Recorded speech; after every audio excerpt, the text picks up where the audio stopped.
2025 எப்படி இருந்துச்சு 2026 எப்படி இருக்கும்னு நினைக்கிறீங்க? ஸோ என்னோட நேம் வந்து மைத்திலி கோபிநாத். 2025 ரொம்ப நல்லாவே போச்சு. இந்த 2026 அதை விட எல்லாருக்குமே வந்து ரொம்ப நல்லா போகணும். ஸோ நம்மளோட சோதனைகள் எல்லாமே வந்து சாதனையா மாற்றக்கூடிய வருடமா இந்த வருடம் இருக்கணும். இந்த 2026 தொடங்கும் போதே ஒரு நல்ல மழையோடையே தொடங்கி இருக்கு. இந்த மழைனால வந்து இந்த கொண்டாட்டம் இங்க இந்த இடத்துல கொஞ்சம் கூட வந்து ஒரு பெருசா வந்து பாதிச்ச மாதிரி தெரியல.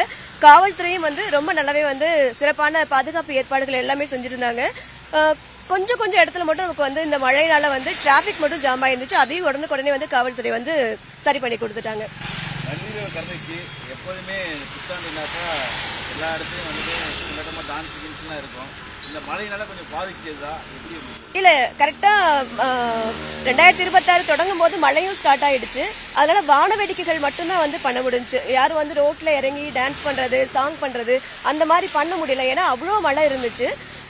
நிறைய பேர் வந்து அதையும் பொருட்படுத்தாம வந்து ஹாப்பி நியூ இயர் சொல்லிட்டு போயிட்டு தான் இருந்தாங்க. நாங்க வருடம் வந்து எப்பயுமே வந்து நியூ இயர் செலிப்ரேஷனுக்கு ஃபேமிலியா தான் வெளியில வருவோம்.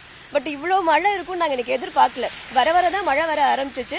பட் அப்படி இருந்தும் இந்த மழையோட வந்து இந்த நியூ இயர் தொடங்கி இருக்கிறது ரொம்ப சந்தோஷமா இருக்கு. Happy new year to all.